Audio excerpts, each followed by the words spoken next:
जय गोपी जन वल्लभ जय गिरिवरधारी जय गिरिवरधारी यशोदानंदन ब्रज जन रंजन यशोदानंदन ब्रज जन रंजन यमुना तीरा पनचारी जय राधा माधव जय कुंज बिहारी हरे कृष्ण कृष्ण कृष्ण हरे हरे हरे राम राम राम हरे हरे हरे कृष्ण कृष्ण कृष्ण हरे हरे हरे राम राम राम हरे हरे हरे कृष्ण कृष्ण कृष्ण हरे हरे हरे राम राम राम हरे हरे गोविंद बोलो हरि गोपाल बोलो राधा रमन हरि गोविंद बोलो जय राधा माधव राधे जय राधा केशव राधे जय राधा मधुसूदन राधे जय राधा गोपीनाथ राधे जय राधा कुंज बिहारी राधे जय राधा दामोदर राधे जय जगन्नाथ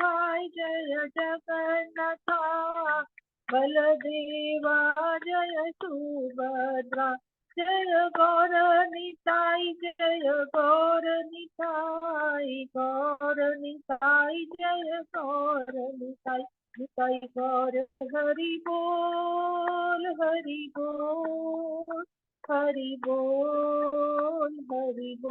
जय जय प्रभुपाद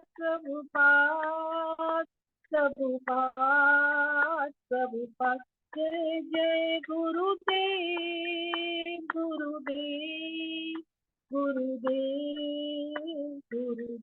हरि नाम संकीर्तन की जय श्री प्रभुपाद की जय। हरि बोल हरी हरी बोल। बहुत बहुत धन्यवाद अनीता माता जी को, बहुत सुंदर कीर्तन के लिए। हमारे अजय प्रभु आज हमें वृंदावन के प्रभु जी ने विग्रह का दर्शन कराया, बहुत ही सुंदर। हरि बोल। राधा रानी माँ के देखिए आंखों में कितनी करुणा थी, कितना थे। हरि बोल। बहुत बहुत धन्यवाद जय पदा प्रभु, अनीता माता जी को, सभी भक्तों को कीर्तन में भाग लेने के लिए। अभी हम लोग मंगलाचरण करते हैं।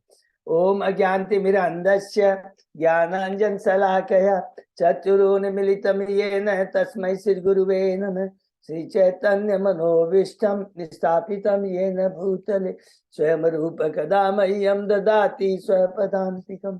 वन्देऽहं श्रीगुरु श्रीयुतपदकमलं श्रीगुरु वैष्णवांशिष श्रीरूपं साग्रजातं सहगना रघुनाथं वितं तं सजीवम् स्वादेतं सावभूतं परिजं सहितं कृष्ण चैतन्य देवं श्री राधा कृष्ण पादान सहगना ललिता श्री विशाखाभितांत च नमो ओम विष्णुपादाय कृष्ण प्रसाय भूतले श्रीमते भक्ति वेदांत स्वामिन इति नामिनि।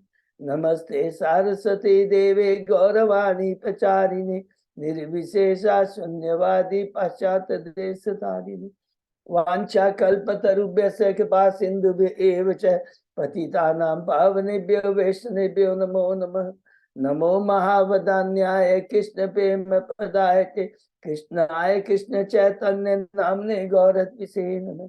हे कृष्ण करुणा सिंधु दीन बंधु जगतपते गोपेश गोपिका कांत राधा कांत नमस्तुते। तप्त कांचन गौरांगी राधे वृंदावनेश्वरी विश्वानुसुते देवी प्रणमामि हरिप्रिये। नीलांचल निवासाय नित्याय परमात्मने बलभद्र सुभद्रायाम जगन्नाथाय ते नमः। जय श्री कृष्ण चैतन्य प्रभु नित्यानंद श्री अद्वैत गदाधर श्रीवासादि गौर भक्तवृंद। मुखम करोति वाचालम पंगुलंगे गिम यत्कृपातम हम वंदे श्री गुरु मदीनतारिणम परमानंद माधवम श्री चैतन्य ईश्वरम। हरे कृष्ण कृष्ण कृष्ण हरे हरे हरे राम राम राम श्री मंगलाचरण की जय। शिला प्रभुपाद की जय। हरे कृष्णा। आज के इस भागवतम चर्चा में सभी भक्तों का हार्दिक स्वागत है, दंडवत प्रणाम है। भगवान श्री कृष्ण, राधा गोविंद, राधा माधव, परम वैष्णव आचार्यों, गुरुओं, परम भागवत की कृपा से हम लोग सब भक्त लोग मिलकर के श्रीमद् भागवतम की हम चर्चा कर पा रहे हैं।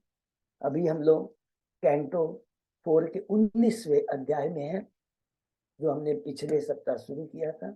शीर्षक है राजा पृथु के 100 अश्वमेध यज्ञ। उसके पहले 18 अध्याय हमने कंप्लीट किए। बहुत संक्षेप में दोहराते हैं।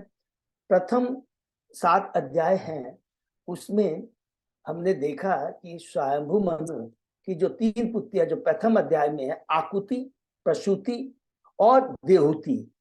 तो आकुति की, प्रसूति के पुत्रियों के बारे में, वंशावली के बारे में, और देहूति के पुत्री के वंशावली के बारे में हम लोगों ने पढ़ा। देहूति के बारे में ऑलरेडी हम लोग ने डिटेल में पहले पढ़ चुके थे, तो उनके वंशावली के बारे में हमने पढ़ा। दूसरे अध्याय में शिव किस प्रकार दक्ष को अपमानित करते हैं, शीर्षक है शिव द्वारा दक्ष को शाप। तीसरे अध्याय में हमने पढ़ा माता सती और शिव का संवाद, जिसमें शिव माता सती को उसके पिता द्वारा, दक्ष द्वारा आयोजित किए हुए बृहस्पति यज्ञ में जाने से मना करते हैं, क्योंकि उस कहते हैं कि जिसकी चेतना कलुषित होती है, उस वातावरण में उस व्यक्ति से हमें कोई संपर्क नहीं रखना चाहिए। चौथे अध्याय में प्रवेश करते हैं माता सती द्वारा देह त्याग, जिसमें किस प्रकार माता सती यज्ञ में जाती है अपने पिता द्वारा आयोजित यज्ञ में, और भगवान शिव का किस प्रकार ग्लोरिफिकेशन करती है,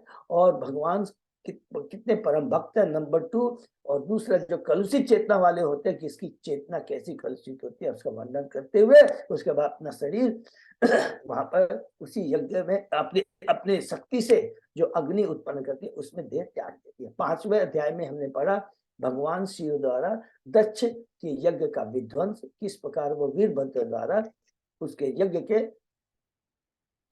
दक्ष के यज्ञ को विध्वंस करते हैं, नंबर 1। और नंबर 2, दक्ष के धड़ को काट करके यज्ञ में आहुति के रूप में डाल देते हैं। 6वें अध्याय में हमने पढ़ा ब्रह्मा जी द्वारा शिव जी को मनाना, कि किस प्रकार ब्रह्मा जी जब देवता घबरा जाते हैं और कहते हैं कि वैष्णव के चरणों में अपराध होने से कोई कार्य सफल नहीं होता है, तुरंत सब देवताओं को लेकर कैलाश धाम में जाते हैं और भगवान शिव से क्या कहते हैं, शिव से कहते हैं कि ब्राह्मण की हत्या नहीं होनी चाहिए, नंबर 1, और यज्ञ बहुत जरूरी है। भौतिक जगत में वन आश्रम को ध्यान में रखते हुए यज्ञ संपन्न करना बहुत जरूरी है, और इस कलयुग में एक बात यज्ञ हरिनाम संकीर्तन। 7वें अध्याय में हमने पढ़ा कि किस प्रकार शिव जी के कहने पर ब्रह्मा जी के कहने पर शिव जी यज्ञ को संपन्न करते हैं। हरि बोल, हरे कृष्ण, हरि बोल। तो वो यज्ञ को संपन्न करते हैं, और अंत में भगवान विष्णु स्वयं आते हैं और बताते हैं दक्ष को कि तुम्हें शिव और ब्रह्मा वही मेरे अंश है, उनके उद्देश्य में जिसमें कोई अंतर नहीं है, वे अभिन्न है मुझसे। नंबर 2 बताते हैं कि सारी जीवात्माएं इंक्लूडिंग सारे देवता जो भी हैं वो मेरे अंश हैं, और मैं अंशी हूँ, मैं एकमात्र शक्तिमान हूँ, बाकी सारी मेरी शक्तियां हैं। उसके बाद में 8वें अध्याय में प्रवेश करते हैं। यहां से हमने पढ़ा शुरू होता है शंभु मनु के पुत्र के वंशावली के बारे में उत्तान पाद से हम लोग शुरू करते हैं। उसके पहले अधर्म ने अपनी बहन मूसा से ब्याह किया, उसका दुष्परिणाम क्या होता है, उसकी जो वंश परंपरा आती है वो किस प्रकार वो तमोगुणी असभ्य होती है, या कुछ भी कह दीजिए, तमोगुणी होती है। भगवान से दूर उसका वर्णन किया और उत्तान पाद के बारे में पढ़ा कि किस प्रकार उनके पुत्र ध्रुव महाराज अपनी माता सुनीति और अपने गुरु नारद जी की कृपा से 6 महीनों तक मधुबन में यमुना नदी के तट पर में ओम नमो भगवते वासुदेव का जप कर करके भगवान को प्रश्न करते। 90वें अध्याय में हमने पढ़ा जब भगवान प्रसन्न होता है, ध्रुव महाराज का घर लौटना शीर्षक है, और उसमें हमने पढ़ा कि किस प्रकार भगवान आते हैं, उन्हें आशीर्वाद देते हैं, और भगवान से वो किस प्रकार प्रार्थना करते हैं, भगवान का किस प्रकार ग्लोरिफिकेशन करते हैं। कब करते हैं? जब भगवान देखते हैं कि मेरा भक्त मेरा ग्लोरिफिकेशन करना चाहता है, तुरंत अपने शंख को उसके मस्तक में रखते हैं, दिव्य ज्ञान प्राप्त हो जाता है, ध्रुव महाराज को ग्लोरिफिकेशन करते हैं और भगवान उन्हें आशीर्वाद देते हैं 36,000 वर्षों तक ध्रुव लोक में तुम सार्थक मेरे धाम में आओगे। भगवान चले जाते हैं, ध्रुव महाराज बहुत खुश नहीं रहते। क्यों नहीं रहते हैं? एक ही चीज हमें शिक्षा देते हैं कि भगवान से सदैव भगवान की भक्ति मांगना चाहिए। जन्म मृत्यु जरादि के चक्र कैसे मुक्त हो सकते हैं उसके लिए मांगना चाहिए, न कि इस भौतिक चीजों के बारे में। हमें तो भगवान ने कांच के टुकड़े की जगह हीरे प्रदान किए। और दूसरा बताते हैं गुरु के आदेश का कभी भी उल्लंघन नहीं करना चाहिए। ये बता कर करके घर आते हैं, और अंत में हमने देखा ध्रुव महाराज जब शासन राज्य से बैठने के योग्य हो जाते हैं तो उत्तान पाद घर छोड़ के चले जाते हैं। 10वें अध्याय में प्रवेश करते हैं, यक्षों के साथ ध्रुव महाराज का युद्ध, जिसमें हमने पढ़ा कि जब ध्रुव महाराज राज सिंहासन पर बैठते हैं, विवाह करते हैं, 2 पत्नी हैं, भ्रमी, ईला, 4 संतान हैं, 3 पुत्र और 1 पुत्री है। बड़ा पुत्र उत्कल है और छोटा पुत्र है वत्स, जिसके बारे में हम लोग ने आगे पढ़ा, और किस प्रकार यक्षों से युद्ध किया, यक्षों को हराते हैं। लेकिन यक्षों की माया शक्ति से भ्रमित हो जाते हैं, तो मुनि आकर करके किस प्रकार ध्रुव महाराज को मदद करते हैं। 11वें अध्याय में प्रवेश करते हैं, युद्ध बंद करने के लिए शांबु मुनि की सलाह। जब वो नारायण बाण को यूज करते हैं, सारे यक्ष मरते जाते हैं, और ध्रुव महाराज स्वयं भूल जाते हैं कि उनका क्या कर्तव्य है। स्वयं मुनि आकर कहते हैं ये जो तुम अभी कार्य कर रहे हो एक राजा का कार्य नहीं है, क्योंकि क्रोध के आवेश में आकर अब तुम सारे यक्षों को मार रहे हो। क्रोध की बेग में हमारी सारी आध्यात्मिक ज्ञान आध्यात्मिक रुक जाती है, हम अज्ञानता में चले आ जाते हैं। और उस क्रोध की अग्नि से बचने के लिए एकमात्र उपाय भगवान के नाम गुण लीलाओं का श्रवण कीर्तन स्मरण करने चाहिए, और ये एकमात्र रामबाण दवा है जो सारी भौतिक कलुषता से हमें उबार सकती है। क्रोध, लोभ, क्रोध, मोह, मद, मत्सर, ये हमारे शत्रु है। 12वें अध्याय में प्रवेश करते हैं, ध्रुव महाराज का भगवान के पास जाना। ध्रुव महाराज स्वयं मनु के आदेश से युद्ध करना बंद कर देते हैं। बहुत सुंदर है। और किस प्रकार कुबेर महाराज आकर के उन्हें आशीर्वाद देते हैं और कहते हैं, ध्रुव महाराज मांगते हैं आशीर्वाद, कितना सुंदर कि मेरी भगवान में अखंड श्रद्धा और स्मृति बनी रहे। हरि बोल।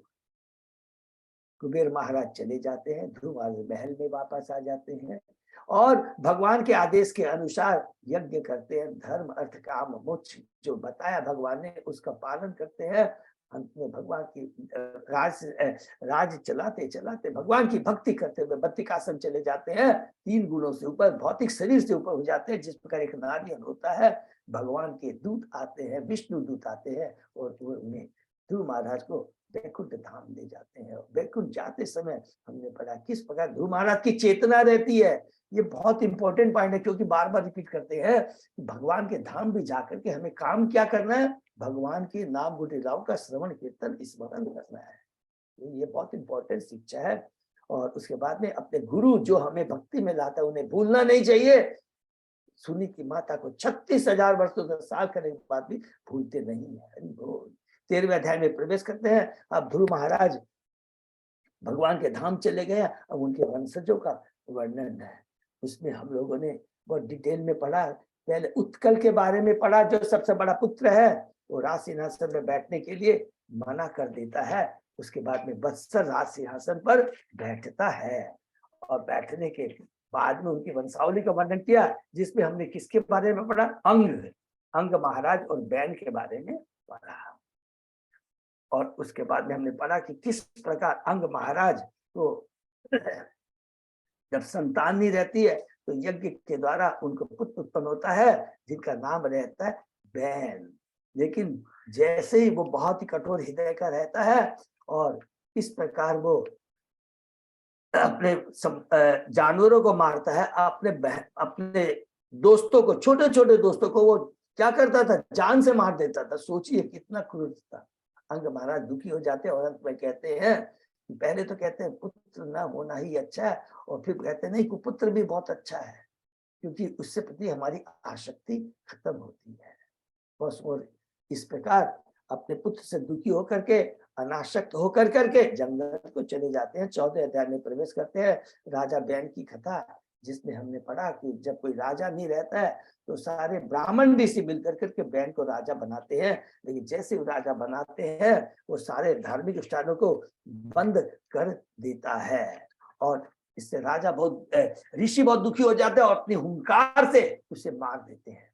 लेकिन फिर वो सोचते राजा का होना जरूरी है, तो सुनीता जो बैन की माता है, अंग की पत्नी है, जो मृत्यु की पुत्री है, सब ध्यान में रखेंगे, उसके पास जाते हैं और उसकी जांघों का मंथन कर करके उससे एक इंसान या जो भी बोलिए निषाद उत्पन्न होता है। और हमने पढ़ा निषाद जाति सारे ही जब से वो होती है, उनका एकमात्र कार्य रहता है पापपूर्ण कार्य करना। 15वें अध्याय में प्रवेश करते हैं। यहाँ से शुरू होता है पृथु महाराज के बारे में, पृथु महाराज की उत्पत्ति और अभिषेक। जब बेन के बाहों का मंथन किया जाता है तो एक कपल उत्पन्न होता है, जिसका नाम है पृथु और अर्ची। किस प्रकार सारे ब्रह्मांड से, पूरे लोक से, गंधर्व लोक से, स्वर्ग लोक से सब लोग आ जाते हैं और पृथु महाराज का ग्लोरिफिकेशन करते हैं। लेकिन पृथ्वी महाराज कहते हैं, अभी तक मैंने ऐसे कोई कार्य नहीं करे कि आप मेरा ग्लोरिफिकेशन करें। वो तो भगवान के शक्ति वे सता रहा है, लेकिन हम बद्ध जीवों के लिए एक बहुत बड़ी शिक्षा है, फ्लैटिंग नहीं होना चाहिए। वास्तव में वो ग्लोरिफिकेशन नहीं, उसको क्या बोलते हैं? अपमान है। 16वें अध्याय में प्रवेश करते हैं। शीर्षक है बंदी जनों द्वारा पृथु महाराज की प्रशंसा। बहुत ही इंपॉर्टेंट चैप्टर है, कि जिसमें वो कहते हैं कि हम जो ग्लोरिफिकेशन कर रहे हैं फ्लैटिंग के उद्देश्य नहीं, आप के बारे में हमने जो ब्राह्मणों ऋषियों से, शास्त्रों से जो सुना है, उसी के आधार पर हम आपका ग्लोरिफिकेशन कर रहे हैं। पृथु महाराज खुश हो जाते हैं और अंत में भविष्यवाणी करते हैं कि ये राजा पृथ्वी का दोहन करेगा, पृथ्वी को समतल बनाएगा, सो अश्वमेघ यज्ञ करेगा, सनत कुमार में जो चतुष्क कुमारों में जो सनत कुमार है उससे शिक्षा ग्रहण करेगा और प्रजा को 3 तापों से मुक्त कर देगा। हरि बोल। 17वें अध्याय में प्रवेश करते हैं। महाराज पृथ्वी का पृथ्वी पर कुपित होता। विदुर जी जब कहते हैं कि मुझे बताइए कि उन्होंने पृथ्वी ने किस लिए गाय का रूप धारण किया।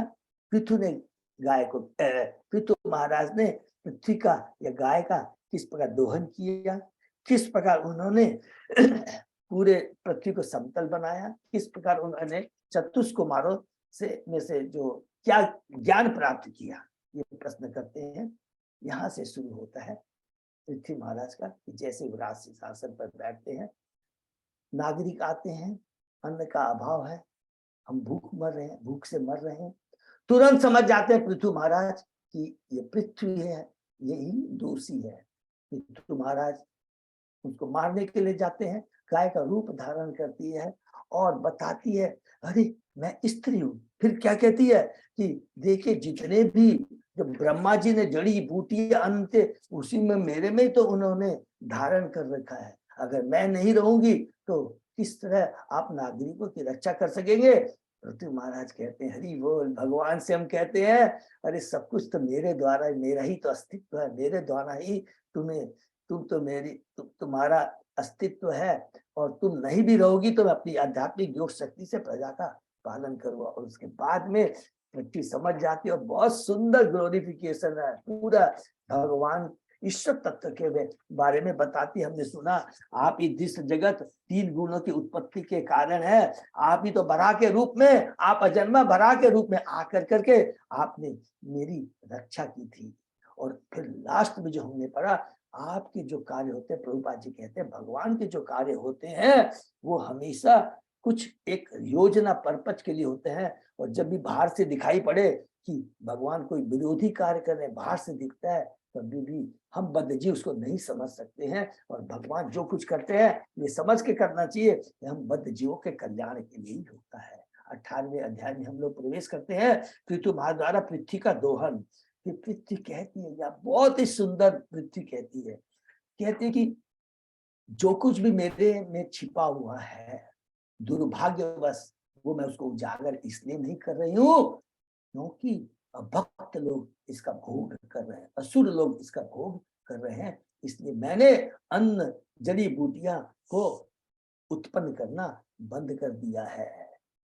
अब आपके ऊपर निर्भर करता है कि श्रुति स्मृति मेरे भीतर दीर्घ काल तक जो भी छिपा हुआ है, मानक विधि के द्वारा आप उसे निकालने की व्यवस्था करें।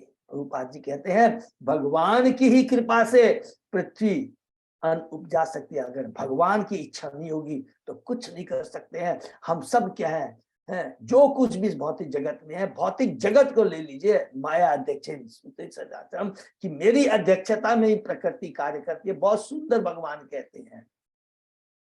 तब भगवान को पृथ्वी कहती है कि हम लोगों ने पढ़ा कि किस प्रकार अलग अलग माने लोगों ने आकर करके पृथ्वी का दोहन किया। बहुत डिटेल में हम लोगों ने पढ़ा था। पृथ्वी महाराज ने, ऋषियों ने, देवताओं ने, असुरों ने, गंधर्वों ने, पितृलोक ने, सिद्धलोक ने, किम पुरुष ने, यक्षों ने, सांपों ने, गायों ने, और अंत में वृक्षों ने, पर्वतों ने, सब ने किस प्रकार, क्या 3 चीज था, सब याद रखेंगे कि दुहने वाला कौन बना, बछड़ा कौन बना, पात्र कौन था, और उस पात्र में क्या चीज उन्होंने प्रोडक्ट दिया। 4 चीज का बहुत डिटेल में हमने पढ़ा। और अंत में पढ़ा इस प्रकार पृथ्वी महाराज खुश हो जाते हैं। पृथ्वी महाराज खुश हो जाते हैं पृथ्वी से, क्योंकि उसने आदेश से और पूरी विधि से, देखिए ये कितनी इंपॉर्टेंट ये चीज, श्लोक अध्याय नंबर 18 है, इसलिए पूरा इससे बड़ा हमें नहीं मिल सकता है कि जो कुछ भी है भगवान ने ऑलरेडी इस भौतिक जगत को बनाने के साथ साथ, जीवों को स्थापित करने के साथ साथ उनके लिए सारी व्यवस्था कर रखी है। मनुष्य के हाथ में कुछ भी नहीं है। और उसके बाद में पृथ्वी को वो कैसे समतल बनाते, बहुत सुंदर लिखा है। इस प्रकार राजा पृथ्वी से अत्यंत प्रसन्न हो गए, जिन्होंने विभिन्न जीवात्माओं के लिए प्रचुर भोजन की पूर्ति की। और फिर पृथ्वी महाराज ने पर्वतों को तोड़कर भूमंडल के समस्त ऊंचे नीचे स्थानों को समतल कर दिया। और अंत में इस अध्याय के 18 के अंत में प्रभुपाद जी कहते हैं इस प्रकार राजा ने अनेक प्रकार के गांवों, बस्ती और नगरों की योजना की। इस प्रकार राजा पृथ्वी ने काल में नगरों तथा ग्रामों की योजनाएं बनने लगी थी। प्रभुपाद जी कहते हैं ये आज का नहीं है, पृथ्वी काल से ही नगर योजना नवीन नहीं है, बल्कि पृथ्वी महाराज के काल से यह चली आ रही है। 19वें अध्याय में हम लोग प्रवेश करते हैं। राजा पृथ्वी के 100 अश्वमेध यज्ञ हम याद है, सारे प्रश्नों को याद करेंगे। कैसे पृथ्वी का दोहन किया, कैसे पृथ्वी को समतल किया, दोहन करके सारी वस्तुएं निकाली, जो भी बद्ध जीवों के लिए पाताल से लेकर ब्रह्मा तक जो चीज के सभी लोगों को आवश्यकता है, सारी चीज पृथ्वी ने दिया। नंबर 2 समतल किया, जिसे गांव ग्राम की स्थापना हो सके। और थर्ड काम अब वो क्वेश्चन क्या था कि उन्होंने किस प्रकार 100 अश्वमेध यज्ञ किए। मैत्रेय मुनि विदुर जी को बताते हैं सरस्वती नदी जहां पूर्वमुखी होकर बहती है, उस स्थान पर पृथ्वी महाराज ने 100 अश्वमेध यज्ञ आरंभ किए। ये हमने 19 अध्याय में पढ़ा। राजा इंद्र पृथु महाराज द्वारा संपन्न किए जा रहे यज्ञ महोत्सव को सहन न कर सका ईर्ष्या के भाव से। और प्रभुपाद जी बहुत इंपॉर्टेंट बात कहते हैं, 3 गुणों का जो प्रभाव है, सतोगुण रजो तमो गुण का, पूरे ब्रह्मांड में है, चींटी से लेकर ब्रह्मा तक में ये 3 गुणों का प्रभाव है। ईर्ष्या स्वर्ग के राजा इंद्र में भी पाई जाती है। ईर्ष्या के कलमश से मुक्त हुए बिना हम कृष्ण चेतना में अग्रसर नहीं हो सकते, किंतु कृष्ण भक्ति में जो अग्रसर करता है, भक्त बन जाता है, परम वैष्णव हो जाता है, वो कभी भी ईर्ष्या नहीं करता, बल्कि यदि कोई दूसरा भक्त भक्ति में आगे बढ़ता, प्रचार कार्य में आगे बढ़ता है, तो वो उसका ग्लोरिफिकेशन करता है, खुश होता है और उससे इंस्पायर होता है और खुद भी आगे भक्ति करके दूसरों में प्रचार कर करके चेतन महाप्रभु के मिशन को पूरा करने में मदद करता है। ये भक्त की चेतना होती है। और दूसरी जो होती है, जो सांसारिक बद्ध जीवों की चेतना होती है, देवता में भी ईर्ष्या होती है। उसके बाद में हमने पढ़ा, समस्त यज्ञों को भोक्ता श्री भगवान विष्णु स्वयं पृथु महाराज के यज्ञ में उपस्थित है। हरि बोल। तो उसमें हमने 2 चीज बहुत इंपॉर्टेंट प्रभुपाद जी बताया, विष्णु तत्व और जीव तत्व है। विष्णु तत्व में जिनका आध्यात्मिक शरीर होता है, जीव तत्व है जिसमें उनका भौतिक शरीर होता है। ठीक है, ये सिंपल है, नॉलेज के ध्यान से रहेंगे। और कहते हैं कि हरि का वर्ड यूज किया, कि हरि जो भक्तों के कष्ट को दूर करते हैं, हरण करते हैं, वही उस दिन को कहते हैं भगवान है, और जिनको हरि कहते हैं। भगवान विष्णु के यज्ञ स्थल पर भगवान खुद नहीं आते हैं, उनके पहुंचने पर श्री ब्रह्मा जी, शिव, लोकपाल सभी आते हैं और गंधर्व के वासी भगवान को ग्लोरीफाई करते हैं, मिलकर उनकी प्रशंसा करते हैं। इसके अलावा सेवा में लगे रहने वाले भक्तगण कपिल, नारद, दत्तात्रेय, सनत आदि भी यज्ञ में पहुंचे। लास्ट जो हमने श्लोक पढ़ा पिछली क्लास में, बहुत इंपॉर्टेंट है। उस यज्ञ की सारी भूमि दूध देने वाली कामधेनु बन गई और इस पर यज्ञ संपन्न करने से जीवन की समस्त आवश्यकताएं पूरी होने लगी। उस समय ये अलग अलग यज्ञ होते थे, हमने पढ़ा सत्ययुग में, त्रेता युग, द्वापर में। लेकिन प्रभुपाद जी कहते हैं इस युग में सुपात्र ब्राह्मण खोज पाना अत्यंत कठिन है, जो वेदों के अनुसार यज्ञ करा सके। अतः श्रीमद् भागवत में कहा गया है कि संकीर्तन यज्ञ करके, बहुत ध्यान से सुनेंगे, संकीर्तन यज्ञ करके तथा यज्ञ पुरुष भगवान श्री चैतन्य महाप्रभु को प्रसन्न करके भूतकाल में यज्ञों के प्राप्त होने वाले सारे फल एकमात्र हरिनाम का सतत कीर्तन से प्राप्त किया जा सकता है। तो यही है सबसे बड़ा परम यज्ञ। यहाँ तक पढ़ा, उसके आगे हम लोग पढ़ते हैं। ओम नमो भगवते वासुदेवाय, ओम नमो भगवते वासुदेवाय, ओम नमो भगवते वासुदेवाय।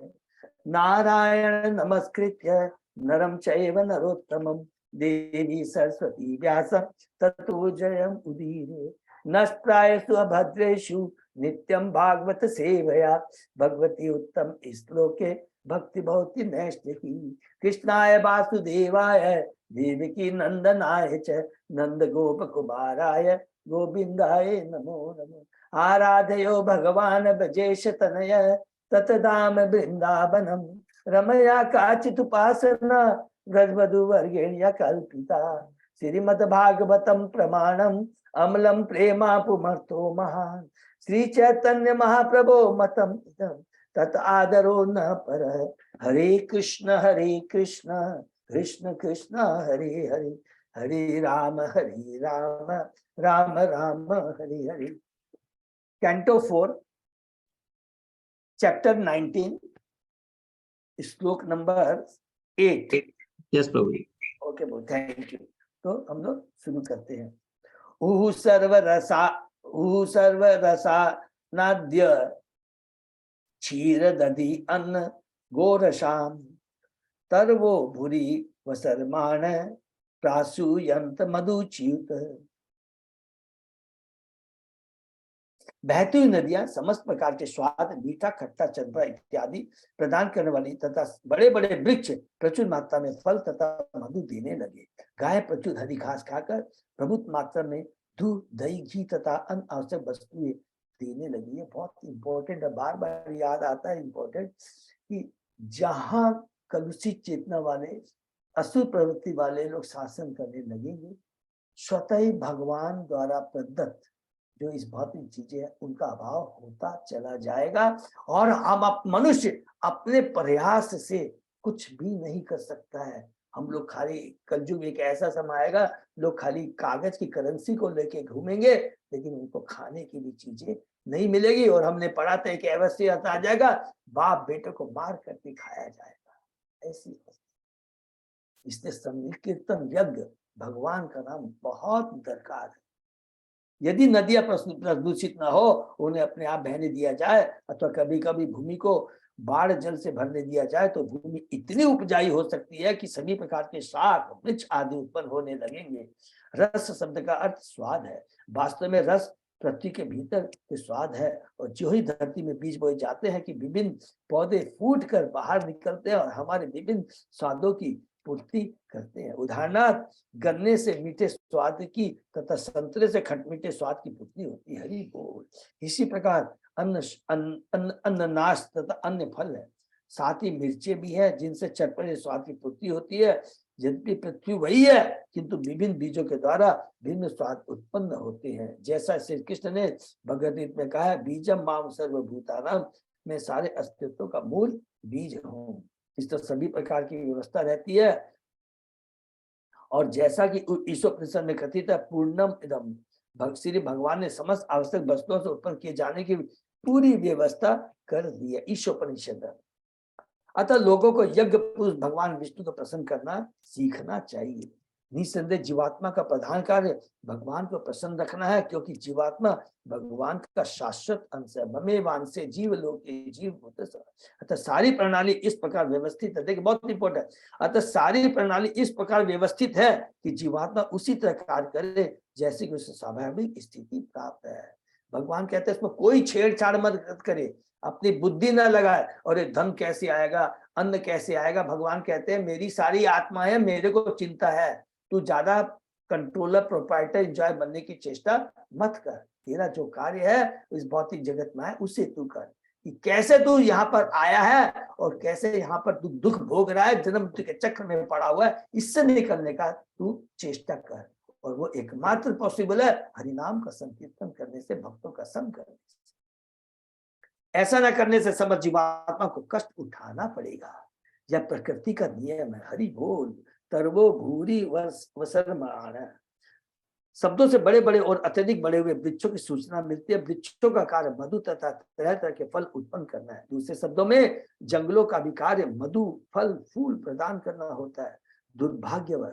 दुर्भाग्यवश कलयुग में यज्ञ के अभाव में जंगलों में बड़े बड़े वृक्ष होते हुए भी उनमें प्रचुर फल तथा मधु प्राप्त नहीं होता। इस प्रकार यज्ञ पर सब कुछ आश्रित है। इस युग में यज्ञ करने का सर्वश्रेष्ठ साधन सारे संसार में संकीर्तन आंदोलन का विस्तार करना है। यही इसीलिए इसको कहते हैं एकमात्र उपाय है सुखी रहने का, हरिनाम संकीर्तन। सिंधवो रत्न निकरान गिरियो अन्नम चतुर्विधम उपायनम उपाजुयु सर्वे लोका स पालका। जनता तथा समस्त लोगों के प्रमुख देवों ने राजा पितु को लाकर तरह तरह के उपाय प्रदान किए। समुद्र रत्नों से पर्वत रसायनों और मुखों से पूर्ण थे। चारों प्रकार के खाद्य पदार्थ प्रभुत मात्रा में उत्पन्न होते थे। हरि वो यज्ञ करने जा रहे हैं, पृथु अश्वमेघ यज्ञ, 100 अश्वमेघ करेंगे। और सारी जनता जो पृथु महाराज ने सत्याविषय अवतार में पुनः पृथ्वी के माध्यम से लोगों को दिया, वही चीज भगवान की सेवा में लग रहा है। भगवान यज्ञ पुरुष है, याद रखेंगे। जो कुछ भी है सब भगवान की सेवा में आ रहा है। जैसा कि ईश्वर में कहा, इस जगत में जीवात्माओं के लिए न केवल मनुष्यों बहुत इंपॉर्टेंट है, ईशावास एकदम सर्व, न केवल मनुष्यों अपितु पशुओं, सरीसृपों, जलतों तथा वृक्षों के लिए आवश्यक वस्तु उत्पन्न करने की क्षमता है। क्योंकि सभी प्रजा है, चींटी से लेकर करके सब भगवान की प्रजा है, ये याद रखें। समुद्र मोती, मूंगे तथा अन्य रत्न उत्पन्न करते हैं जिससे नियमों के पालक लोग उनका उपभोग कर सके। इसी प्रकार पर्वत भी रसायनों से परिपूर्ण है जिससे उनसे निकलने वाली नदियां उन रसायनों की खेती में फैलाकर चारों प्रकार के खाद्य पदार्थ को उर्वर बनाती है। ये पदार्थ चवरीय, चबाए जाने वाली, 4 तरह के हमको मालूम है। लेह, चाटने वाले, चुस्य, निगलने वाले, तथा पेय, पीने वाले 4 तरह के पदार्थ होते हैं। पितु महाराज की अभ्यर्थना अन्य लोकवासियों तथा उनके पालकों द्वारा की गई। उन्होंने तरह तरह के उपहार दिए, उन्हें राजा के रूप में स्वीकार किया, जिसकी व्यवस्था से विश्व भर का प्रत्येक नागरिक सुखी तथा संपन्न बन सके। हरि बोल। इस श्लोक से स्पष्ट संकेत है कि समुद्र रत्नोत्पादन के लिए है, किंतु कलयुग में इसका मुख्य उपयोग मछली मारने के लिए किया जाता है। शूद्रों तथा निर्धन मनुष्य को मछली मारने दिया जाता है, किंतु उच्च वर्ग के लोग यथा क्षत्रिय तथा वैश्य मोती, मूंगे तथा रत्न एकत्र किया करते थे। भले ही निर्धन व्यक्ति टनों मछली पकड़ते रहे हो, किंतु उनका मूल्य मूंगे या मोती के एक टुकड़े के बराबर भी नहीं होता था। इस युग में उर्वरकों के उत्पादन हेतु अनेक बड़े बड़े कारखाने स्थापित हुए हैं, किंतु जब श्री भगवान यज्ञ करने से प्रसन्न होते हैं तो पर्वत स्वतः इतना उर्वरक उत्पन्न करते हैं कि खेतों में खाद्य पदार्थों का अच्छा उत्पादन होता है। सब कुछ यज्ञ की वैदिक विधियों को स्वीकार करने पर निर्भर करता है। ये बात जो कि पृथ्वी ने पृथ्वी महाराज को कहा था, मानक विधि के द्वारा आप सारी चीजें जो मुझ में छिपी हुई है पुनः उत्पन्न किए। हे राजा, हे भगवान के 27 अवतार, आपके बिना पत्ता भी नहीं हिल सकता। इसलिए मनुष्य अपने यांत्रिक विधि से सोचे कि मैं बहुत सारी खाद्य सामग्री उत्पन्न कर दूं, नहीं कर सकता। इति चा अधोक्ष जे ईशस्य प्रीतोस्तु परमोदयम् अश्यन भगवान इंद्र प्रतिधातम अचिकरत। राजा पृथु से भगवान पर आस्थित थे, जिन्हें अधोक्ष कहा जाता है। राजा पृथु ने इतने यज्ञ संपन्न किए थे कि ईश्वर की कृपा से उनका अत्यधिक उत्सर्ग हुआ, किंतु उनका यह ऐश्वर्य स्वर्ग के राजा इंद्र से सहा न गया और उसने उसमें विघ्न डालने की चेष्टा की। जो कि प्रश्न किया था ना विदुर जी ने मैत्र मुनि से, अब उसका उत्तर देने जा रहे। इस श्लोक में अधोक्षजन भगवान इंद्र तथा पृथु शब्दों के 3 पृथक उद्देश्य से व्यक्त हुए। विष्णु के अवतार होते हुए भी आखिरकार वे जीवात्मा तो थे ही, अतः उन्हें श्री भगवान का भक्त होना ही चाहिए था। भले ही भगवान का शक्ति अवतार क्यों न हो, भक्त को श्री भगवान के साथ अपने संबंध को भूलना नहीं चाहिए। हरि बोल। कलयुग में अनेक स्वनिर्मित अवतार या की कहे धूर्त हैं, जो अपने को श्री भगवान घोषित करते हैं। पृथु महाराज भगवान के 27 अवतार हैं, भगवान के आदेश का पालन करने हैं। प्रभुपाद जी आए, 27 अवतार हैं, भगवान के आदेश का पालन करने के लिए आए। चेतन महाप्रभु की वाणी को साकार करने के लिए आए, अपने गुरु की आज्ञा का पालन करने के लिए उन्होंने अपना जीवन न्यौछावर कर दिया। भगवान इंद्र सब बताता है कि जीवात्मा राजा इंद्र के समान शक्तिशाली और पूज्य हो सकता है, क्योंकि राजा इंद्र भी सामान्य जीवात्मा है। क्या वर्ण लिखा? सामान्य जीवात्मा है, और उसमें भी बद्ध जीव के 4 दोष पाए जाते हैं: गलती करना, धोखा देना, भ्रमित होना और अपूर्ण इंद्रिया। इस श्लोक में इंद्र को भगवान कहा गया, जिसका प्रयोग सिर्फ भगवान के प्रसंग में होता है। यहाँ पर इंद्र को भगवान इसलिए कहा गया है क्योंकि उसके हाथ में अत्यधिक शक्ति है। सारे देवताओं को हमको मालूम है, भगवान ने इस भौतिक जगत को चलाने के लिए उनको एक अलग अलग लिमिटेड पावर दिया। क्या? लिमिटेड पावर दिया हुआ है। वह भगवान होकर भी भगवान के अवतार राजा पृथु से देश रखता है। भौतिक जगत के दोष इतने प्रबल हैं कि कलमश के कारण राजा इंद्र ईश्वर के अवतार से ईर्ष्या कर रहा है। ईश्वर के अवतार पृथु महाराज से ईर्ष्या कर रहा है। हरि बोल। अतः हमें यह समझने का प्रयत्न न करना चाहिए कि आखिर बंधुजू कैसे पतित बनता है, हम पतित क्यों बनते हैं, अर्थात हम भौतिक जगत में आके क्यों गिरते हैं। राजा पृथु का ऐश्वर्य भौतिक परिस्थितियों पर आश्रित नहीं था। वे अधोक्ष के परम भक्त थे। अधोक्ष माने 3 भौतिक इंद्रियों से परे भगवान के परम भक्त थे। अधोक्ष शब्द भगवान के लिए आया जो मन तथा शब्दों की अभिव्यक्ति से परे है, किंतु श्री भगवान अपने भक्त के समक्ष अपने आदि रूप में जो आनंद तथा ज्ञान से युक्त है प्रकट होते हैं। इस प्रकार भक्त अपने समक्ष भगवान का दर्शन करता है। यद्यपि भगवान हमारी इंद्रियों तथा हमारी प्रत्यक्ष अनुभूति के परे है। हम अपनी भौतिक इंद्रियों से भगवान को नहीं समझ सकते। भगवान की भक्ति करके ही भगवान अपने को उजागर करते हैं, प्रकट करते हैं। हम अपनी इंद्रियों से कुछ भी नहीं कर सकते, भौतिक इंद्रियों से। चरमेण अश्वमेधेन यजमाने यजुपतिम वैन्य यज्ञ पशुम स्पर्धान अपोवातिरोहित। जिस समय महाराज ने तो अंतिम अश्वमेध कर रहे यज्ञ कर रहे थे, मतलब 100 यज्ञ किया था ना, 99 कंप्लीट हो गए, ईर्ष्या हो रही है इंद्र को। लेकिन जैसे ही 100 यज्ञ शुरू किया तो इंद्र ने अदृश्य होकर यज्ञ का घोड़ा चुरा लिया। उसने राजा पृथु के प्रति ईर्ष्या भाव से ही ऐसा किया।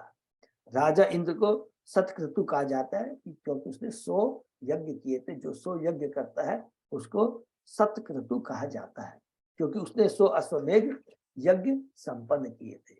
100 अश्वमेघ यज्ञ, खाली यज्ञ नहीं बोलेंगे, 100 अश्वमेघ यज्ञ। किंतु यह हमें ज्ञात होना चाहिए, यज्ञ में बलि किए गए पशु मारे नहीं जाते थे।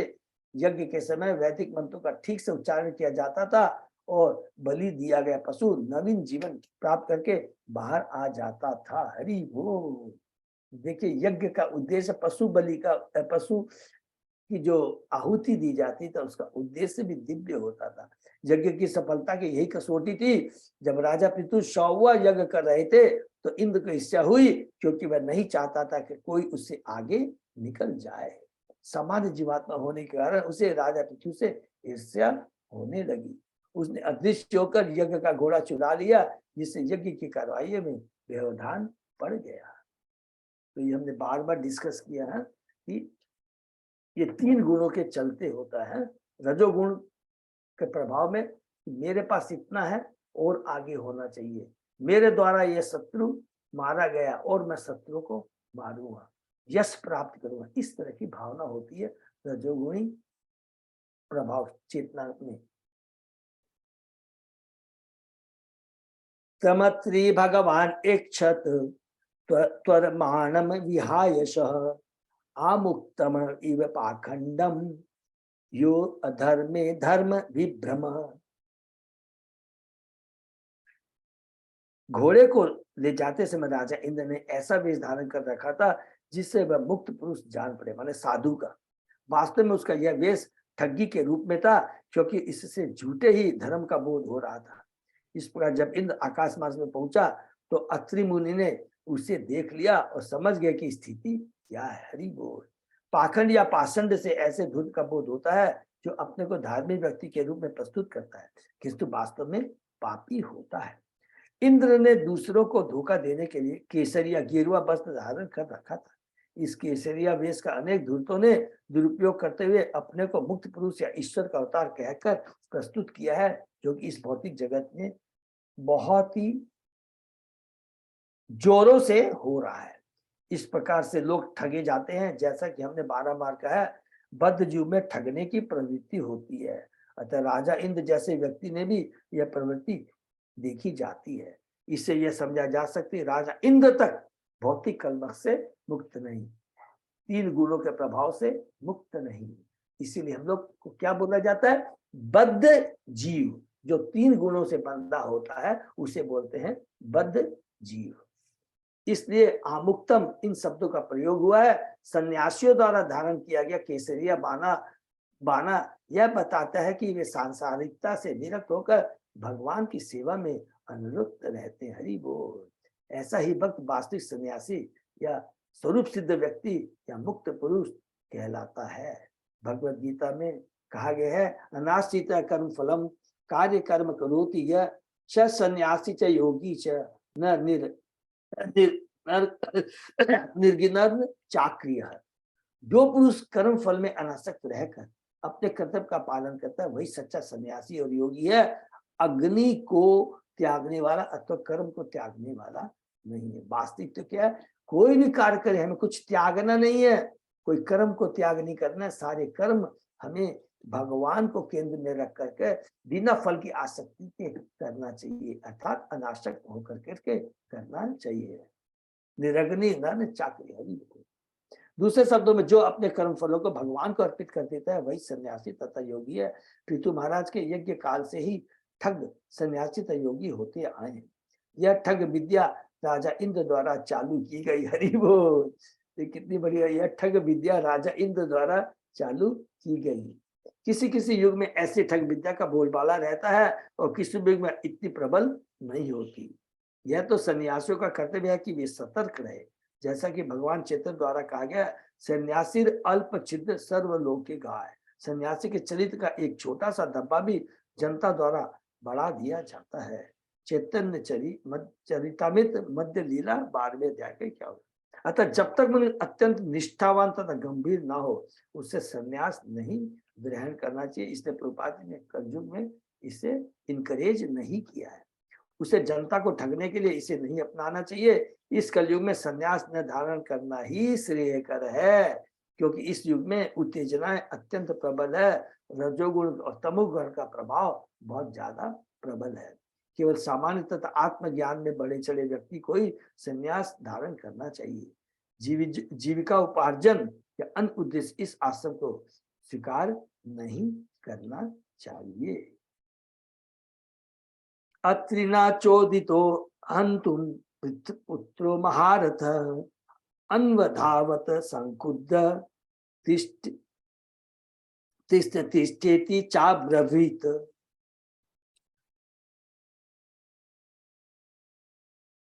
जब अत्रि मुनि ने राजा पृथु के पुत्र से राजा इंद्र की चाल बताई तो अत्यंत क्रुद्ध हुआ और इंद्र को मारने के लिए वह कहते हुए कि ठहरो ठहरो उसका पीछा करने लगा।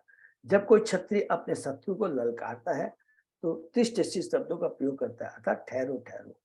लड़ता हुआ क्षत्रिय युद्ध भूमि से भाग नहीं सकता, किंतु जब कायरता व क्षत्रिय युद्ध भूमि से शत्रु को अपनी पीठ दिखाना भागता है तो उसे तिष्ठ शब्दों से ललकारा जाता है। सच्चा क्षत्रिय अपने शत्रु को कभी न तो पीछे से मारता है और न सच्चा क्षत्रिय कभी युद्ध में पीठ दिखाता है। क्षत्रिय नियमों के अनुसार वह या तो विजयी होता है या युद्ध भूमि में मरता है। जो क्षत्रिय के गुण होते हैं यहाँ प्रभुपाद जी बताते हैं, ब्राह्मण क्षत्रिय वह। इसीलिए मनुष्य को प्रवृत्ति के अनुसार उसे बताया बोला जाता है कि कौन ब्राह्मण है, कोई कौन क्षत्रिय है, कोई वैश्य या शूद्र, न कि केवल जन्म के आधार पर। स्वर्ग का राजा होने से यद्यपि राजा इंद्र अत्यंत सम्मानित था, किंतु यज्ञ घोड़ा चुराने से वह पतित हो गया था। अतः क्षत्रिय नियमों की अवहेलना करके वह अदृश्य होकर भागा जा रहा था। राजा पृथु के पुत्र ने तिष्ठ से शब्दों से उन्हें ललकारा।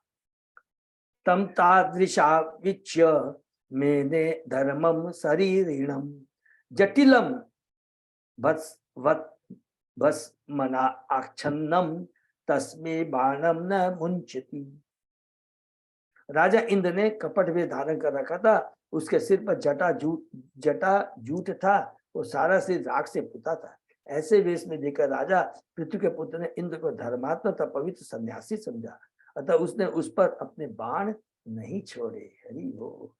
क्योंकि कभी ब्राह्मण का वैष्णव का वध नहीं होना चाहिए। वदात्मृतम तम भूयो हन्वते अत्रि अचोदयत जहि यज्ञ अनंतात महेंद्र विबुधाधम धमम।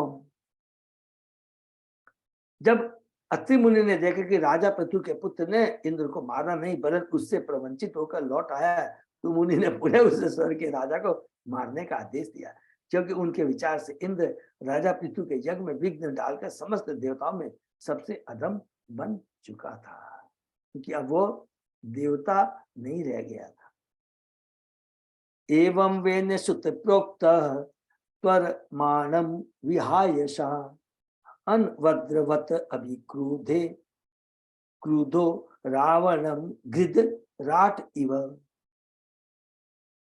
इस प्रकार सूचित किए जाने पर राजा बेन के पुत्र ने तुरंत, राजा बेन का पुत्र और पृथु महाराज का पुत्र है इसलिए याद रखिए, क्योंकि पृथु महाराज बैन के ही बाहों का मंथन करने से उत्पन्न हुए थे। तुरंत इंद्र का पीछा करना प्रारंभ किया, जो तेजी से आकाश से होकर भाग रहा था। वह उस पर अत्यंत कुपित हुआ और उसका पीछा करने लगा, मानो गिद्ध राज रावण का पीछा कर रहा हो। हरि वो सो अश्वम रूपम च तत हित्वा तस्मे अनहृत स्वराट वीर स्वपशून आदाय पितु यज्ञ उपेयवान।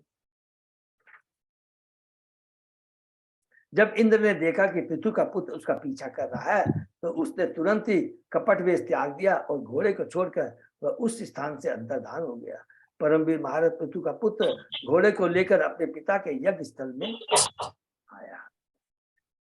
ततस्य चादभुतम कर्म विचक्ष्य परम ऋषय नाम ध्येयम ददु तस्मै विजिताश्व इति प्रभु। हे विदुर, जब ऋषियों ने राजा पितु के पुत्र का आश्चर्यजनक पराक्रम देखा तो सबों ने उसका नाम विजिताश्व रखना स्वीकार कर लिया। जिसने घोड़े को जीत लिया उसका नाम उसको बोलते हैं विजिताश्व। उपसृजतम तीव्रम जाराश्वम पुनर्हरि चशाल यूपत छन्नो हिरण्य रशनम विभु। हे विदुर, स्वर्ग का राजा तथा अत्यंत शक्तिशाली होने का इंद्र ने तुरंत यज्ञ स्थल पर घोर अंधकार फैला दिया। इसका पूरे स्थल को प्रच्छन्न करके उसने पुनः वह घोड़ा हर लिया, जो सोने की जंजीर से बलि स्थल पर काष्ठ के यंत्र से बंधा था। देखिए दोबारा कितनी ईर्ष्या होती है। दोबारा ये हम बद्ध जीवों के लिए शिक्षा के लिए कि ईर्ष्या का भाव कितना खतरनाक होता है, जो हमें पशु वृत्ति तक ले जा सकता है। उसने एक बार गलती की है, फिर दोबारा वो गलती कर रहा है। अत्रि संदर्शयाम आश प्रमाणम विहायशः कपाल खंगवांग धरम वीरो नैनम अबाधत। अत्रि मुनि ने राजा पितु के पुत्र को पुनः दिखलाया कि इंद्र आकाश से होकर भागा जा रहा है। परमवीर पितु पुत्र ने पुनः उसका पीछा किया, किंतु जब उसने देखा कि उसके हाथ में जो दंड धारण किया है उसमें से खोपड़ी लटक रही है और वह पुनः सन्यासी वेश में है, तो उसने उसे मारना उचित नहीं समझा। अत्रिना चोजित तस्मे संदधे विशिखम रुषा शो अश्वम रूपम च तत् हित्वा तस्तो अंतर्हित स्वराट। जब अत्रि मुनि ने पुनः आदेश दिया तो राजा पितु का पुत्र अत्यंत कुपित हुआ, उसने अपने धनुष पर बाण चढ़ा लिया। यह देखकर राजा इंद्र तुरंत सन्यासी का वह कपट वेश त्याग दिया और घोड़े को छोड़कर वह स्वयं अदृश्य हो गया। पुनः यही गलती करता है। वीरस्य अश्वम उपादाय वित्ति यज्ञ अथा व्रजत तत् अवध्यम हरि रूपम जगहुर ज्ञान दुर्बला। तब परमवीर पृथुपुत्र विजेताश्व, जिसने घोड़े को जीता था, इसे पुनः वह घोड़ा लेकर अपने पिता के यज्ञ स्थल पर लौट आया। उसी काल से कुछ अल्पज्ञानी पुरुष छद्म सन्यासी का वेश ग्रहण करने लगे, क्योंकि मालूम है कि भविष्य में भगवान को मालूम है कि कलयुग में छद्म वेशियों का बहुत ज्यादा बोलबाला हो जाएगा, तो यह बद्ध जीवों को ज्ञान के लिए है। राजा इंद्र ने ही इसका सूत्रपात शुरू किया। अनंत काल से सन्यासी त्रिदंड धारण करते रहे। बाद में शंकराचार्य ने एक दंडी सन्यास का सूत्रपात किया। त्रिदंड से सदा वैष्णव सन्यासी होता है और एक सदा मायावादी सन्यासी होता है। सन्यासों के भी अनेक प्रकार है, किंतु वेदों द्वारा मान्य नहीं है। इंद्र ने एक छद्म सन्यास से शुरुआत करके राजा पृथु के पुत्र विजय स्वभाव से अपने को छिपाने का यत्न किया। तब तो कई प्रकार के अब तो कई प्रकार के सन्यासी हैं। कुछ नंगे रहते हैं तो कुछ एक कपाल तथा त्रिशूल धारण किए रहते हैं और कापालिक रहते हैं। इन सभी का प्रचार निरर्थक परिस्थितियों में हुआ है। जो अल्पज्ञानी है वे इन्हें सन्यासी मानते हैं, यद्यपि ये प्रामाणिक पथ प्रदर्शक नहीं होते। अंडरलाइन कर देंगे, ये प्रामाणिक पथ प्रदर्शक नहीं होते। इस समय कुछ मिशनरी संस्थाओं ने वैदिक स्थानों को जाने बिना कुछ सन्यासी बनाए हैं जो पाप कर्म करते रहते हैं। शास्त्रों में जिन पाप कर्मों को वर्जित किया गया है, फॉर रेगुलेटरी प्रिंसिपल, अवैध मैथुन, मादक श्रवण सेवन, मांसाहार तथा दूध क्रीड़ा, ये तथा के सन्यासी इन सब कृतियों में लगे रहते हैं। वे मांस, मछली, अंडा सभी कुछ खाते हैं। वे ये बहाना करके सूरापान करते हैं कि बिना शराब, मछली तथा मांस के आर्कटिक क्षेत्र के निकटवर्ती ठंडे प्रदेशों में रहना कठिन है। ये सन्यासी दीनों की सेवा के नाम पर पाप कर्म करते हैं, जिससे बेचारे पशुओं का वध होता है और वे इन सन्यासियों के पेट में चले जाते हैं। जैसा कि निम्न श्लोक में कहा गया, ये सन्यासी नहीं पाखंडी है। वैदिक साहित्य कहता है कि जो पुरुष भगवान नारायण को श्री ब्रह्मा के समक्ष रखता हुआ तुरंत पाखंडी हो जाता है। पुराणों का कथन है, यस्तु नारायण देव ब्रह्म रुद्र आदि देवते समत समत वेनैव विक्षेत स पाषंडी भवेत् ध्रुवम्। कलयुग में पाखंडियों का बोलबाला है, किंतु चेतन महाप्रभु ने अपना संकीर्तन आंदोलन चलाकर इन पाखंडियों का अंत करने का प्रयास किया है। जो लोग अंतर्राष्ट्रीय कृष्ण भावना संघ द्वारा चलाए जा रहे संघ आंदोलन का लाभ उठाते हैं, वे अपने को इन पाखंडियों से बचा सकेंगे। तो इसलिए प्रभुपाद जी कहते हैं कि ये मैंने अंतर्राष्ट्रीय कृष्ण आंदोलन जो शुरू किया है, इसमें प्रभुपाद जी की इतनी बड़ी कृपा है। प्रभुपाद जी ने हमें शास्त्र दिया, प्रभुपाद जी ने हमें गुरु दिया, प्रभुपाद जी ने हमें परम वैष्णव दिए, जिनके संसर्ग में एसोसिएशन में आकर के इस पाखंडियों से हम लोग बच सकते हैं। यानी रूपाणी जगृहे इंद्रो हय जिहिर्षया तानि पापस्य खंडानि लिंग खंडमीय उच्यते। इंद्र ने घोड़े को पकड़ने की इच्छा से जो रूप धारण किए, वे नास्तिकवाद दर्शन के प्रतीक है। वैदिक सभ्यता के साथ वर्णाश्रम व्यवस्था में संन्यास एक प्रमुख अंग है। मनुष्य को आचार्यों की परंपरा के अनुसार संन्यास ग्रहण करना चाहिए, किंतु आजकल के अधिकांश तथाकथित सन्यासी ईश्वर चेतना में शून्य होते हैं। ऐसा संन्यास इंद्र ने महाराज पृथु से के ईर्ष्या वश चलाया था और आज फिर वही प्रकट हो रहा है, पाखंडी सन्यासी। एक प्रकार से आज का एक भी सन्यासी प्रामाणिक नहीं है। किसी को वैदिक पद्धति में कोई परिवर्तन करने का अधिकार नहीं। हरि बोल। यदि कोई इच्छावश ऐसा करता है, उसे पाखंडी या नास्तिक कहते हैं।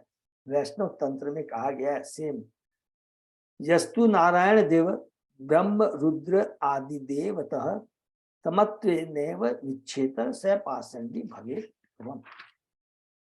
यद्यपि यह वर्जित है, किंतु ऐसे अनेक पाखंडी हैं जो दरिद्र नारायण अथवा स्वामी नारायण जैसे शब्द गढ़ते रहते हैं।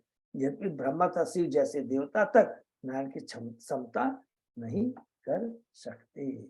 हरि बोल। एवं इंद्रे हरति अश्वम वैन्य यज्ञ जिघांशया तत्गृहत विशिष्टेषु पाखंडेषु मति नृणाम धर्मिति उपधर्मेषु नग्न रक्त पटादिषु प्रायेण संजते भ्रांत्या पेशलेषु च वाग्मिषु।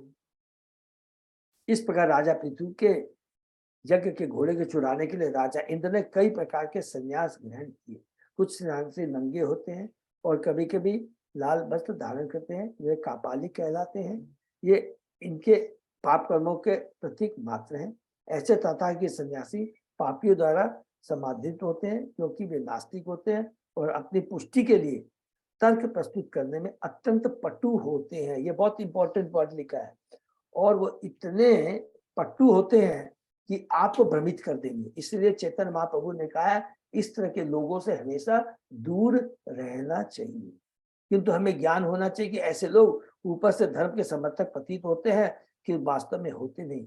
दुर्भाग्य मोहग्रस्त व्यक्ति इन्हें धार्मिक मानकर इनकी ओर आकृष्ट होकर अपना जीवन विनष्ट कर लेते हैं। जैसा कि भगवत गीता में, श्रीमद् भागवत में कहा गया है, इस कलयुग में अपनी दीन दशा के कारण, देखिए बहुत इंपॉर्टेंट है, अपनी दीन दशा के कारण अल्पजीवी आत्मज्ञान से शून्य तथा झूठे धर्मों का स्वीकार करने वाले होंगे, जिससे वे सदैव मानसिक रूप से विक्षुब्ध रहेंगे। वैदिक शास्त्रों ने कल युग में संन्यास ग्रहण करना वर्जित बताया है, क्योंकि अल्पज्ञानी लोग संन्यास के द्वारा ठगी कर सकते हैं। वास्तविक धर्म तो श्री भगवान की शरण में जाना है, अन्य समस्त संन्यास पद्धतियां तथा धर्म प्रामाणिक नहीं। तो भी इस कलयुग में वे धार्मिक होने का नाटक करते हैं, दावा करते हैं, यह अति शोचनीय है। हरे कृष्ण। तो हम लोग यहीं पर विराम देते हैं, बहुत ही इम्पोर्टेंट है यहाँ पर। तो यहाँ पर स्पेशली इंद्र और पृथु महाराज की जो ये लीला है, जो घोड़ा चुराने वाली लीला है, इसमें एकमात्र भगवान प्रभुपाद जी अपने तात्पर्य के माध्यम से यही बताना चाहते हैं कि इस कलयुग में 99.9% आपको पाखंडी मिलेंगे, पाखंडी गुरु मिलेंगे। इतनी बड़ी बात यहाँ पर बता रहे हैं। झूठा अपने को क्लेम करेंगे हम सन्यासी हैं, लेकिन हमें इनके चक्कर में नहीं पड़ना है। और प्रभुपाद जी कहते हैं मैंने इसी चीज को ध्यान में रखते हुए, और चेतन महाप्रभु ने कहा था 550 ये सारी बातें, हाँ, तो इसका ध्यान में रखते हुए प्रभुपाद जी कहते हैं संकीर्तन आंदोलन शुरू किया गया। कृपा कर करके हमने जो नियम बनाए हैं, सारी विधि बताई है, आप केवल उसका पालन करें तो पाखंडी गुरुओं से, पाखंडी लोगों से हम लोग बच पाएंगे। नहीं तो हम लोग फंस जाएंगे। क्यों फंस जाएंगे? कितनी बढ़िया बात लिखा है कि कलयुग में सब 99% लोग दुखी होंगे। सब सोचेंगे कि मेरा दुख का निवारण कैसे हो। तुरंत पाखंडी ज्योतिषी आपके सामने आ जाएंगे। अरे आपको चिंता करने की दरकार नहीं है। शनि आपके इस घर में बैठा हुआ, ये गिरा हुआ है, इसी चलते ये शनि का दोष चल रहा है, मंगल का दोष चल रहा है, मैं आपकी पूजा करवा दूंगा, मैं ये कर दूंगा, सारे दुखों को दूर कर दूंगा और आपको आनंद ही आनंद देगा। इसीलिए प्रभुपाद जी ने उस चीज को ध्यान में रखते हुए, क्योंकि अल्प बुद्धि होगी हमारी, अल्प आयु होगा और चारों तरफ कलह का युग रहेगा, इसका लाभ वो लोग उठाने का प्रयत्न करेंगे। भगवान जी कृपा से हमें हरि नाम संकीर्तन मिल चुका है, गुरु को संग, वैष्णव का संग मिल चुका है, और हम इसके चक्कर में नहीं पढ़ सकते और न पढ़ेंगे। हरि बोल। तो यही तो हम लोग विराम देते हैं। किसी का कोई प्रश्न है तो हमें बताएंगे। हरि बोल। अजय प्रभु कोई हरे कृष्ण प्रभु जी, दंडवत प्रणाम। अजय प्रभु कोई अनाउंसमेंट है? कोई अनाउंसमेंट तो अभी कुछ नहीं, अपना 12 तारीख वाला प्रोग्राम के लिए। हरि बोल। 12 वाला तारीख का प्रोग्राम है, सब लोग याद रखेंगे। सब लोगों से मैंने प्रार्थना रिक्वेस्ट है हाथ जोड़ के, क्योंकि सब लोग बिफोर टाइम पहुंचेंगे और हमारे नेचुरल सिटी से BF23 से मीनू माता जी, संतोष माता जी, संगीता माता, सब लोग मिलकर के बहुत अच्छा कीर्तन करने वाले हैं। माता जी लोग बहुत अच्छे से कीर्तन करना है। जितना अच्छे करेंगे महाराज बहुत प्रसन्न होंगे। और उसके बाद में एक छोटा सा अनाउंसमेंट है, वो सब भक्त लोग बताएंगे क्या हुआ है कि एक, क्योंकि देखिए भक्ति करने के लिए शारीरिक हमें स्वस्थ रहना बहुत जरूरी है, भोगने के लिए नहीं। देखिए ये याद रखेंगे, हमें अपने शरीर को बहुत स्वस्थ रखना है। किसके लिए? जिससे भगवान की भक्ति कर सके। तो कल एक ग्रुप कलकत्ते में आया हुआ है, और माने बहुत अच्छे लोग हैं, माने अच्छे लोग हैं, क्योंकि मैं पर्सनली उनसे मिला कि वो अच्छे घरों से, माने उनको कोई तो वो इस तरह का एक डेमो करवाना चाहते हैं। वो ये बताना चाह रहे हैं विदाउट किसी चक्कर में डॉक्टर के इधर उधर न फंस कर करके, केवल हम अपने प्रयास से भगवान के द्वारा दी गई सारी जो विधि है, जो शक्ति भगवान ने चीजें उसको प्रदान करके सिंपल जीवन व्यतीत कर करके सारे रोग से हम मुक्त हो सकते हैं। किसी भी तरह का रोग है उससे मुक्त हो जाते हैं। बहुत सिंपल वो डेमो दिखाना चाहते हैं। तो कल वो उनमें से एक जन आए थे अपनी भक्ति बीज क्लास में, DL77। तो सतीश गुप्ता प्रभु ने कहा कि प्रभु प्रसादम के पहले हम लोग इसको कर सकते, नहीं तो लोग प्रसादम लेके बाद में सब लोग भाग जाएंगे, नहीं होगा। तो ये थोड़ी सी है बात में जरूरी है, लेकिन लोग इतना वेट कर रहे हैं, इस चीज को हमको थोड़ा सा सोच लेंगे अजय प्रभु मुझे क्या करना है। तो टाइम कैसे रहेगा? 4:30 बजे से महाराज को मैं चेष्टा करूंगा शुरू करेंगे, 6 बजे तक महाराज कंप्लीट करेंगे। 6 से लेकर के हो सकता है किसी के प्रश्न उत्तर हो वगैरह हो, वो भी हो सकता है। तो ये मान के चले 6:30 बजे महाराज कंप्लीट करेंगे, और महाराज तुरंत प्रसाद लेंगे। उन्होंने मेरे को कहा प्रसाद लेकर के वो ही विल रश टू मायापुर, उनको परसों बहुत नेक्स्ट डे बहुत इंपॉर्टेंट उनकी मीटिंग है। तो महाराज निकल जाएंगे, उसके बाद फिर आधा घंटा डेमो हो, उसके बाद प्रसाद वितरण किया जाए। ये हुआ।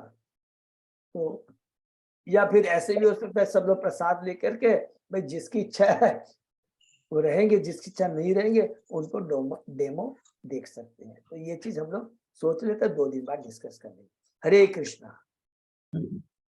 और काउंटिंग भी पूजी सबको ये देना चालू कर देंगे। हरि बोल, हरि बोल। बहुत बहुत देना। जब सब भक्तों से प्रार्थना है, सभी लीडरों से प्रार्थना है, प्लीज जगन्नाथ कोर कमेटी अपने व्हाट्सएप में सभी लीडर्स हैं वो अपना काउंट जरूर दे, हेड काउंट जरूर दे दें, जिससे कि उसी हिसाब से प्रसादम की व्यवस्था होगी। ठीक है, नहीं तो प्रसादम वेस्ट जाएगा। हरे कृष्ण।